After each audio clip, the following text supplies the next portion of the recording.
Olá, esse é o 7º episódio do podcast Na Escola da Vida e o tema de hoje é: você já reprovou na matéria das emoções? Eu sou a Carla Mello e hoje nós vamos sim falar sobre emoções. Vem comigo que vamos juntos aprender um pouquinho mais sobre esse tema essencial na nossa vida nos dias de hoje. Aristóteles, o grande filósofo, tem uma frase que inclusive abre um dos capítulos do livro do Daniel Goleman, A Bíblia da Inteligência Emocional. E a frase do Aristóteles diz mais ou menos assim: qualquer um pode zangar-se. Isso é fácil. Mas zangar-se com a pessoa certa, na medida certa, na hora certa, pelo motivo certo e da maneira certa, isso não é fácil. Bom, por essa frase a gente pode conversar sobre horas e horas, não é verdade? Porque o que acontece? Nós temos emoções, todos nós sentimos emoções e expressamos essas emoções para o mundo. Mas apenas recentemente trouxemos esse tema à tona porque era algo secundário, considerado inferior, inclusive serviu aí muitas vezes até para justificar a própria teoria racial da superioridade branca, se nós formos olhar, quando eles colocavam pessoas nativas dos países africanos ou indígenas como aqueles seres selvagens, irracionais, extremamente emotivos. Ainda hoje também se ouve um pouco daquela questão, os povos latinos são muito emotivos e às vezes até de uma forma pejorativa. Por quê? Porque não sabemos lidar e até então não existia esse espaço para conversar sobre as emoções. E o que acontece? A gente ia levando esse processo da nossa inteligência emocional de uma forma totalmente inconsciente, que a gente continua às vezes levando de uma forma inconsciente, expressando as nossas emoções aí de modo a prejudicar as nossas relações, o nosso trabalho, os nossos estudos, a nossa vida de um modo geral, não é verdade?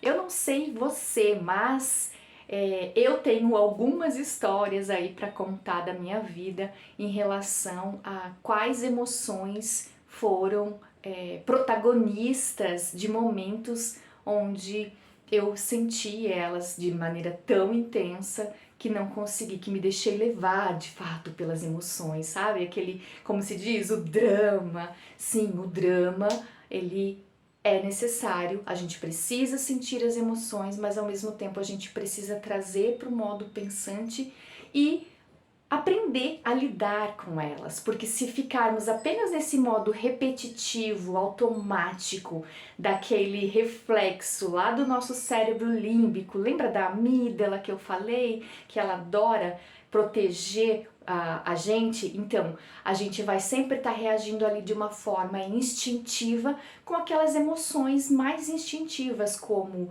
a raiva, o medo, a tristeza. Mas a raiva, uau, a raiva por si só merece aí um capítulo à parte, não é verdade?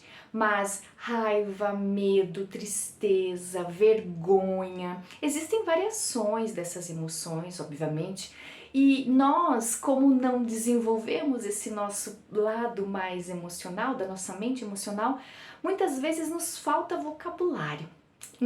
Sim, sim, sim, a gente não consegue nomear. Nossa, eu tô sentindo uma coisa, e aí às vezes tudo acaba virando raiva, vamos supor. Só que a raiva tem suas nuances. Medo, o medo tem suas nuances. Culpa, a culpa tem suas nuances. Vergonha. Então, existem alguns trabalhos que trazem aí a possibilidade de a gente começar a ampliar o nosso vocabulário emocional. No próprio livro do Daniel Goleman, ele traz ali que alguns teóricos classificam grupos de famílias dessas emoções.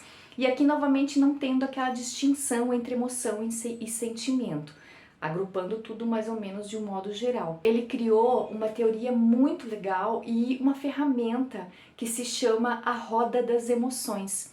Eu trago essa ferramenta também no curso de Educação Emocional Aplicada e ela está disponível online, inclusive para quem entende inglês.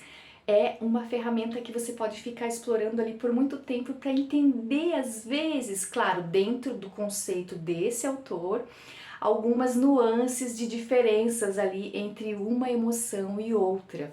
É uma ferramenta muito legal e eu deixo aqui como dica se você quisesse trabalhar aí o teu vocabulário emocional, esse processo de compreensão das tuas emoções. E trazendo então aqui para a escola da vida, pensando na matéria das emoções, na verdade seriam matérias, porque talvez a gente poderia colocar cada emoção como uma matéria, na verdade.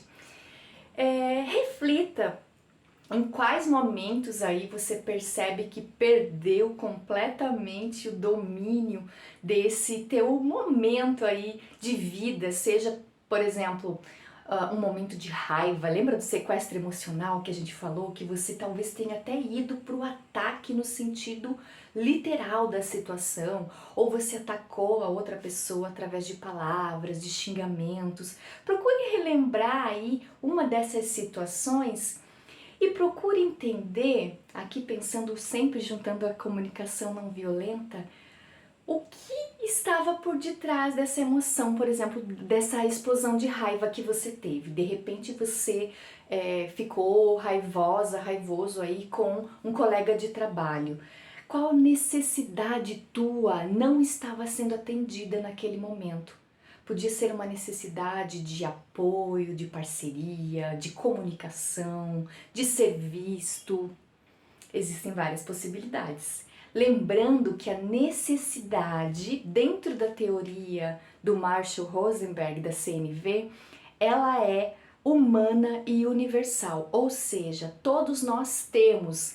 É óbvio que sempre vai depender do contexto, porque, por exemplo, se eu tive uma crise de raiva com a minha colega de trabalho porque ela não respondeu o meu e-mail, aqui talvez a minha necessidade de comunicação não foi atendida. Ela precisaria responder o meu e-mail e talvez disso dependesse aí desdobramentos do meu próprio trabalho, percebe?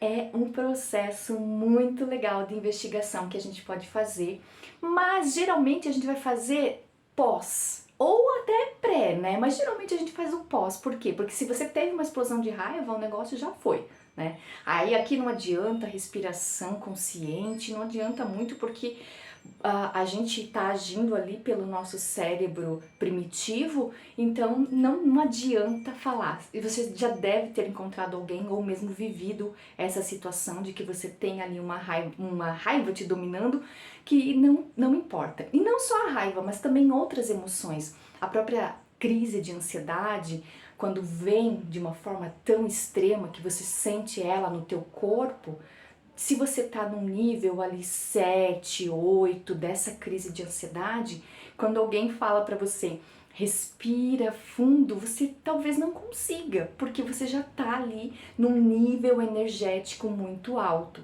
E sim, também falamos aqui de energia, porque as emoções produzem aí todo um contexto energético que se transforma neurobioquimicamente em nós e produz efeitos físicos. Por isso é legal, quando a gente está investigando as nossas emoções, a gente olhar para o nosso corpo, sentindo o corpo. Onde eu sinto isso? Onde está essa emoção? Porque muitas vezes, dentro das teorias holísticas, a gente percebe que essas emoções que vão ficando represadas, e aí aqui a importância de não reprimir as emoções, hein? Mesmo a própria raiva, elas vão se colocando em alguns órgãos e aí chega às vezes no nível da pessoa desenvolver uma doença física de fato. Quando a gente começa a entender que tá tudo interligado, tanto a nossa mente racional, a nossa mente emocional, espiritual, energética, a gente começa a ter consciência e olhar para isso de um outro lugar. Então eu brinco aqui com o título, se você já reprovou aí nas matérias das emoções, mas não é o fato de você se colocar um chicotinho ali e dizer, nossa, eu sou uma péssima pessoa, eu não tenho controle emocional. Embora pode ser que isso seja uma meia verdade, porque a maioria de nós não aprendeu a ter esse autodomínio aí da regulação emocional, e isso é um ponto importante que a gente precisa desenvolver. Mas você deve se olhar aí com curiosidade para se entender, se acolher e, da próxima vez, se possível, fazer de uma outra forma. Então aqui eu já quero entrar nas possibilidades de como a gente pode encaminhar-se nesse processo de estudar melhor as matérias das emoções aí na nossa vida. E o primeiro ponto tem a ver com o quê? Identificar e sentir. Eu tô sentindo raiva. Onde essa raiva tá em mim? É claro que se você tá ali no ar daquela loucura com outras pessoas, você não vai conseguir fazer essa autoconexão. Mas se for possível, vai pro banheiro, se você tá no trabalho, na faculdade, procura identificar no teu corpo. Nossa, eu tô sentindo raiva. Porque aqui tem um fator importante. O que em mim despertou essa raiva, na verdade, não é uma causa. É apenas uma consequência, um estímulo, digamos assim. Por exemplo, não é a pessoa em si, a situação em si que são a origem da tua raiva. Todos nós temos as emoções dentro de nós. Então, às vezes a pessoa falou uma frase que te deu um gatilho e esse gatilho te levou para esse lugar de uma explosão de raiva, quem sabe um sequestro emocional. E às vezes é padrão, porque às vezes é com aquela pessoa que você percebe aquele estímulo, aquelas palavras, e aí você coloca aquela pessoa como a grande vilã da tua vida. Só que não. A verdade, e isso é uma coisa difícil da gente descolar no começo, quando a gente está nesse processo de aprendizado, de autoconhecimento, e tudo bem, mas a outra pessoa não é a culpada pelo que a gente sente. Nós somos responsáveis pelo aquilo que a gente está sentindo. E nós, como seres maduros, que se pressupõe que sejamos, não devemos responder, reagir às nossas emoções como a gente reagia quando era criança, não é? Então, assim, a gente precisa de fato olhar com inteligência emocional para essas emoções. Primeiro, identificando e entendendo que existem gatilhos ali que podem me dar pistas de como eu vou lidar com isso das próximas vezes, ou mesmo naquele momento. O segundo ponto é nomear. Eu preciso entender, nossa, eu tô sentindo uma raiva, mas essa raiva, ela pode ser só uma irritação, pode ser uma impaciência. Aqui já estamos falando um pouquinho de variações da raiva. Ou aquela fúria, que já é um nível de raiva muito alto. Perceba se você consegue identificar. Isso é importante, porque aí quando a gente nomeia,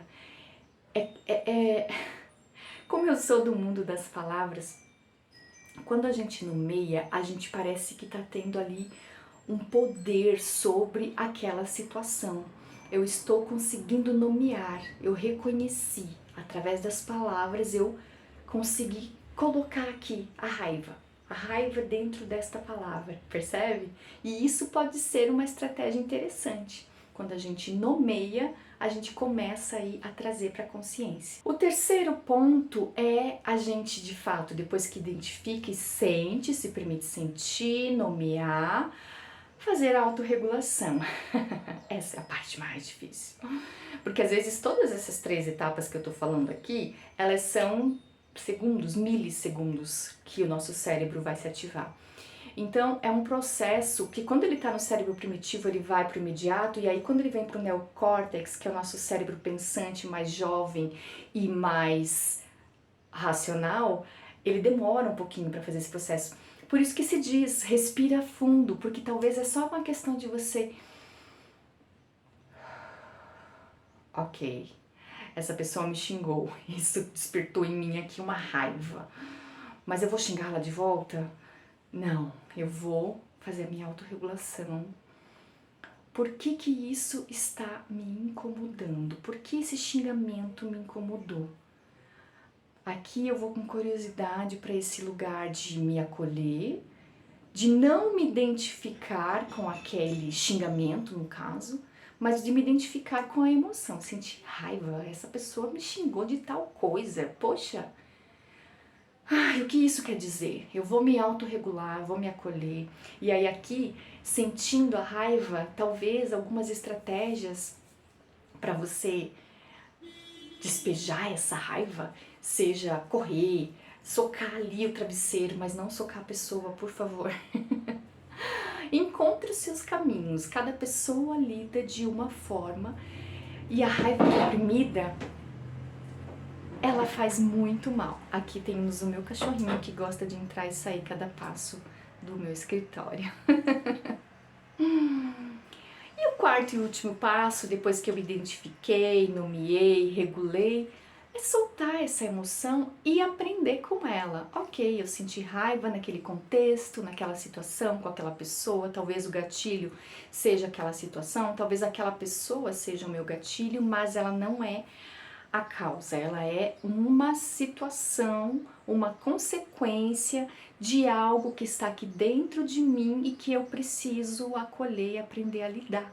Porque aí eu vou me tornando uma pessoa madura e responsável pelo meu processo de desenvolvimento aí da inteligência emocional. É fácil? Não, mas é claro que não. Mas não é impossível. É muito interessante a gente entender. Eu era uma pessoa extremamente raivosa, explosiva, e com o tempo eu fui, e aí também aqui eu acho legal salientar que com o apoio das terapias holísticas, principalmente o reiki e os florais ajudam bastante, no meu caso me ajudaram bastante, a aceitar as minhas emoções, a lidar com elas. E na verdade, assim, continuo nesse processo, porque é para a vida toda e para todas as vidas. Mas o Reiki, ele ancora muito esse nosso processo emocional. Ele ancora no sentido de, ok, eu estou sentindo essa emoção, quando eu começo a estudar, a pesquisar sobre os assuntos, entender que eu não vou resolver isso escondendo de mim mesma, fazendo de conta que não está acontecendo, eu encontro esse suporte energético no Reiki. E os florais, que foi desenvolvido pelo Dr. Eduard Bach, ele atua diretamente no campo emocional. Então existem florais para o medo, medos conhecidos, medos desconhecidos, ansiedade, para o luto. Existe um floral de emergência, eu usei muito quando eu tinha crises intensas aí de ansiedade. Então são algumas ferramentas que estão aí disponíveis que podem também, né, dentro do campo holístico, nos auxiliar no processo de gestão das emoções, que é algo extremamente importante e é algo que vai durar por muito e muito tempo, porque vai ter dias que a gente vai escapar, tem dias que a gente vai realmente ter aí os sequestros emocionais, mas o passo de começar a sentir, identificando, nomeando, regulando, a gente vai aos poucos aceitando aí o nosso processo de sermos naturalmente humanos e falhos no sentido de que se cometemos falhas é porque estamos aprendendo. Podemos transformar essas falhas em aprendizado e talvez não repeti-las por tanto tempo. Comenta aqui comigo o que você acha desse processo aí de gestão das emoções, como você lida com as suas emoções, e eu te encontro no próximo episódio. Gratidão!